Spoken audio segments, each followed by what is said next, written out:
നമസ്കാരം. പടവുകളുടെ പുതിയൊരധ്യായത്തിലേക്ക് ഏവർക്കും സ്വാഗതം. ഇന്നത്തെ വീഡിയോ പതിവിൽ നിന്ന് വ്യത്യസ്തമായിട്ടുള്ള ഒരു വീഡിയോ ആണ്. ഇതെന്താണെന്നറിയോ? നിങ്ങളിൽ പലരും കുട്ടിക്കാലത്ത് കഴിച്ചിട്ടുള്ള അല്ലെങ്കിൽ കണ്ടിട്ടുള്ള പുളിയച്ചാറാണിത്. ശരിക്കും ഇതിൻ്റെ പേര് ഇത് തന്നെയാണോ എന്ന് അറിയില്ല കേട്ടോ.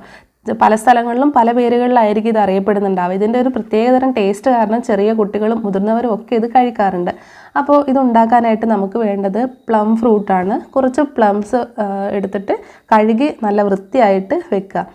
ഇനി ഇതിൽ തന്നെ ഡിഫറെൻറ്റ് വെറൈറ്റീസ് ഉണ്ട്. ഇത് കുറച്ച് നീളത്തിലുള്ള ഫ്രൂട്ട് ചിത്രത്തിൽ കാണിച്ചിരിക്കുന്നത് കാണാം. അതായാലും മതി. ഇതിലേതെങ്കിലും ഉപയോഗിച്ചിട്ട് നമുക്കിത് ഉണ്ടാക്കാം. അപ്പോൾ ഇതിനാവശ്യമായിട്ട് വേണ്ടത് 1-2 വെല്ലം വേണം, പിന്നെ കുറച്ച് ഉപ്പ് വേണം, പിന്നെ 2-3 മുളക്, പിന്നെ കുറച്ച് കായപ്പൊടി. ഇത്രയും കാര്യങ്ങൾ ഉണ്ടായാൽ മതി. പിന്നെ കുറച്ച് പുളിയും കൂടെ ഇതിൽ ചേർക്കാം. അത് ഓപ്ഷണലാണ്. പുളി വേണമെന്ന് നിർബന്ധമില്ല. നിങ്ങൾക്ക് കൂടുതൽ പുളി ടേസ്റ്റ് ഇഷ്ടമാണെങ്കിൽ മാത്രം പുളി ചേർത്താൽ മതി. അപ്പോൾ ഇതെല്ലാം കൂടെ നമുക്ക് മിക്സ് ചെയ്തെടുക്കണം.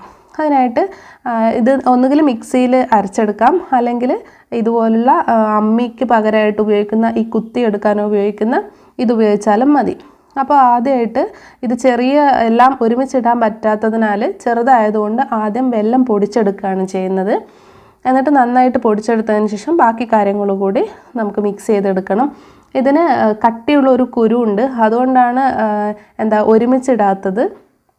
മിക്സിയിലിട്ടാലും ആ കുരു പൊടിച്ച് കിട്ടാനൊക്കെ മൊത്തമായിട്ട് പൊടിച്ചെടുക്കണം എന്നില്ല. ഒന്ന് പൊട്ടിയിട്ട് നമുക്ക് പുളിയച്ചാറിനകത്ത് കുരു ഒരു കുരു 2-3 പീസായിട്ട് അങ്ങനെയാണ് കാണാറുള്ളത്. അപ്പോൾ അങ്ങനെ കിട്ടാൻ മിക്സിയിലിട്ടാൽ ബുദ്ധിമുട്ടാണ്.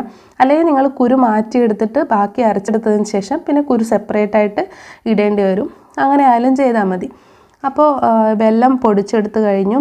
പണ്ടൊക്കെ കരുതിയിരുന്നത് ഈ പുളിയച്ചാർ എന്ന പേര് കേട്ടിട്ട് പണ്ടൊക്കെ ഇതുണ്ടാക്കുന്നത് പുളി കൊണ്ടാണ് എന്നായിരുന്നു കരുതിയത്. പിന്നെ അതിൽ കട്ടിയുള്ള ആ കുരു കാരണമാണ് ഇതുണ്ടാക്കുന്നത് മറ്റെന്തോ കൊണ്ടാണ് എന്ന് മനസ്സിലായത്. പുളി ഉപയോഗിച്ച് പണ്ടൊക്കെ ഉണ്ടാക്കി നോക്കിയിട്ടുണ്ടെങ്കിലും ശരിക്കും ഇതിൻ്റെ ഒരു ടേസ്റ്റ് കിട്ടിയിരുന്നില്ല. ഈ അടുത്താണ് ഇങ്ങനെയൊക്കെ ആണ് ഉണ്ടാക്കേണ്ടത് എന്ന് മനസ്സിലായത്.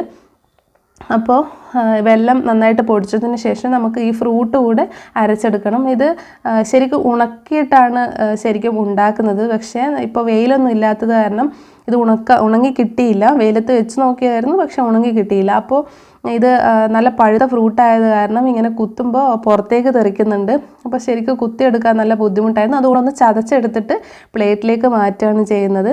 എന്നിട്ട് പിന്നെ നമുക്ക് ബാക്കി എല്ലാം ഇങ്ങനെ ഒന്ന് ചതച്ചെടുത്തതിന് ശേഷം ബാക്കി കാര്യം ചെയ്യാം. അപ്പോൾ അതും കൂടെ പ്ലേറ്റിലേക്ക് മാറ്റുകയാണ്. ഇനി നമുക്ക് ബാക്കിയുള്ള പുളിയും പിന്നെ മുളകും ഉപ്പും, മുളക് 2-3 ഇടുന്നുണ്ട്. ഇതിൽ 3 മുളക് ഇട്ടിട്ടുണ്ട്. ശരിക്കും നിങ്ങൾക്ക് അധികം എരിവ് വേണ്ടാന്നുണ്ടെങ്കിൽ 2 മുളക് ഇട്ടാൽ മതി ഇത്രയും ഫ്രൂട്ടിന്. പിന്നെ കുറച്ച് ഉപ്പിടണം. അതിനുശേഷം കുറച്ച് കായപ്പൊടി കൂടെ ചേർക്കുന്നുണ്ട്. എന്നാൽ മാത്രമേ ശരിക്കും അതിൻ്റെ ഒരു കായത്തിൻ്റെ ടേസ്റ്റ് അത്ര നല്ലതൊന്നുമല്ല, എന്നാലും ഇത് അതിൻ്റെ തന്നെ ശരിക്കും ആ ഒരു ടേസ്റ്റ് വരണമെങ്കിൽ കുറച്ച് കായപ്പൊടി കൂടെ ചേർക്കണം. അപ്പോൾ എല്ലാം കൂടെ അതും കൂടെ ഒന്ന് മിക്സ് ചെയ്ത് കുത്തിയെടുക്കണം. അപ്പോൾ അതിനുശേഷം വീണ്ടും ബാക്കിയുള്ള ഫ്രൂട്ടും എല്ലാം കുറച്ച് ഇട്ടിട്ട് മിക്സ് ചെയ്താൽ മതി. ഒരേ സാധനം തന്നെ മൊത്തമായിട്ടിട്ട് കുത്തിയെടുക്കണം എന്നില്ല, എന്നാൽ മാത്രമേ മിക്സ് ചെയ്ത് കിട്ടുള്ളൂ.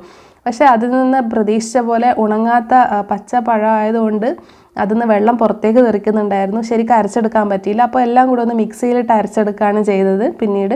പിന്നെ ആ കുരു സെപ്പറേറ്റ് ചെയ്തിട്ട് വേണം മിക്സിയിലിട്ട് അരച്ചെടുക്കാൻ, അല്ലെങ്കിൽ മിക്സിയിൽ നിന്ന് അത് ശരിക്കും അരക്കാൻ പറ്റില്ല. നല്ല കട്ടിയുള്ള കുരുവാണ്. കുരു മാറ്റാൻ വേണ്ടിയിട്ടാണ് അതിൽ നിന്ന് ചതച്ചെടുത്തത്. അപ്പോൾ എളുപ്പത്തിൽ കുരു പുറത്തേക്ക് എടുക്കാൻ കഴിയും. എന്നിട്ട് കുരു മാത്രം ഈ കുത്തുന്ന ഈ അമ്മിയിലിട്ടിട്ട് ഒന്ന് പൊട്ടിച്ചെടുത്തു. എന്നിട്ട് ഇതിൽ മിക്സ് ചെയ്യുകയാണ് ചെയ്തത്. അപ്പോൾ ഇനി നമുക്ക് വേണ്ടത് സ്റ്റീൽ പ്ലേറ്റിൽ കുറച്ച് വെളിച്ചെണ്ണ സ്റ്റീൽ പ്ലേറ്റിലാക്കിയതിന് ശേഷം അതൊന്ന് തുടച്ച് അതിന് തടവി കൊടുക്കണം. എന്നിട്ട് നന്നായിട്ട് വെളിച്ചെണ്ണ ഈ പാത്രത്തിൽ മുഴുവൻ ആക്കുക. എന്നാൽ മാത്രമേ ഇത് ഒട്ടിപ്പിടിക്കാതിരിക്കുകയുള്ളൂ. നമ്മളിത് ഈ പാത്രത്തിലേക്ക് മാറ്റിയിട്ട് ഉണക്കാൻ പോവുകയാണ്.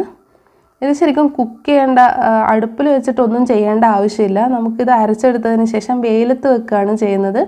അപ്പോൾ ഈ വെളിച്ചെണ്ണ തടവുന്നത് ഇതിൽ പറ്റിപ്പിടിക്കാതിരിക്കാൻ വേണ്ടിയിട്ടാണ്. അപ്പോൾ ഇത് പ്ലേറ്റിലേക്ക് മാറ്റുകയാണ്. ഇത് നമുക്ക് സാധാരണ കടയിൽ നിന്നൊക്കെ കിട്ടുന്നത് പോലെ തന്നെ ഒരു ഏകദേശം റൗണ്ട് ഷേപ്പിൽ കുറച്ച് ഓരോ ഭാഗങ്ങളിലാക്കിയിട്ടാണ് വെക്കുന്നത്. അപ്പോൾ ഇങ്ങനെ പ്ലേറ്റിൽ മുഴുവൻ ഇങ്ങനെ വെച്ചതിന് ശേഷം നമുക്കിത് വെയിലത്തേക്ക് വെക്കണം. ഇത് 1-2 പ്ലേറ്റിലേക്ക് ഉണ്ടാവും. അപ്പോൾ ഇവിടെ ഒരു പ്ലേറ്റിൽ വെക്കുന്നത് മാത്രമേ കാണിക്കുന്നുള്ളൂ. അപ്പോൾ ഇതിന് ശേഷം ഞാൻ മറ്റൊരു പ്ലേറ്റിലും കൂടി ഇത് മാറ്റിയിട്ടുണ്ട്. അപ്പോൾ ഇങ്ങനെ നന്നായിട്ട് പരത്തി കൊടുത്തതിന് ശേഷമാണ് നമുക്ക് വെയിലത്തേക്ക് വെക്കേണ്ടത്. ഇത് നമ്മുടെ നാട്ടിൽ കാണുന്ന അരിനെല്ലിക്കയില്ലേ, ചതുരനെല്ലിക്ക എന്നൊക്കെ പറയുന്ന അരിനെല്ലിക്ക, അതും ഉപയോഗിച്ചിട്ടും നമുക്ക് ഇത് ഉണ്ടാക്കാൻ കഴിയുമെന്ന് പറയുന്നത് കേട്ടിട്ടുണ്ട്. അത് ഉണ്ടാക്കി നോക്കിയിട്ടില്ല. അപ്പോൾ അങ്ങനെയും ഉണ്ടാക്കാം. അപ്പോൾ ഇത് നല്ല വെയിലുള്ള ഒരു സ്ഥലത്തേക്ക് വെക്കുകയാണ്. ഇത് 1-2 നല്ല വെയിലുള്ള സമയമാണെങ്കിൽ 2 ദിവസത്തിനൊക്കെ നല്ല ഉണങ്ങി കിട്ടും. ഇത് 3 ദിവസം വെച്ചിട്ടുണ്ട്. 3 ദിവസം വെച്ചതിന് ശേഷം ഇങ്ങനെ കിട്ടി, നല്ല കറുപ്പ് നിറം വന്നിട്ടുണ്ട്. നമുക്ക് അരച്ചെടുത്തപ്പോൾ ഒരു അച്ചാർ പോലെയൊക്കെയാണ് തോന്നിയത്. പക്ഷേ ശരിക്കും പുളിയച്ചാറിൻ്റെ അതേ കളറും അതേ സ്മെല്ലും ഒക്കെ വന്നിട്ടുണ്ട് നല്ല ഉണങ്ങി കിട്ടിയപ്പോൾ.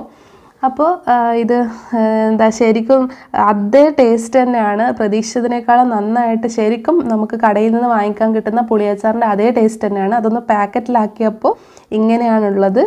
അപ്പോൾ നിങ്ങളെല്ലാവരും ട്രൈ ചെയ്ത് നോക്കണം. ശരിക്കും പുളിയച്ചാറിൻ്റെ ടേസ്റ്റ് തന്നെയാണ് ഇത് കടയിൽ. ഈ വീഡിയോ നിങ്ങൾക്ക് ഇഷ്ടപ്പെട്ടിട്ടുണ്ടെങ്കിൽ ലൈക്ക് ചെയ്യാനും മറ്റുള്ളവർക്ക് ഷെയർ ചെയ്യാനും മറക്കരുത്. തുടർന്നും വീഡിയോസ് കാണുന്നതിനായി ചാനൽ സബ്സ്ക്രൈബ് ചെയ്ത് ബെൽ ഐക്കൺ കൂടെ പ്രസ് ചെയ്യുക. ഈ ചാനലിലെ മറ്റെല്ലാ വീഡിയോസും കാണാൻ നിങ്ങൾക്ക് താല്പര്യമുണ്ടെങ്കിൽ വീഡിയോസ് ടാബിൽ ക്ലിക്ക് ചെയ്യുക, അല്ലെങ്കിൽ പ്ലേലിസ്റ്റ് സന്ദർശിക്കുക. താങ്ക്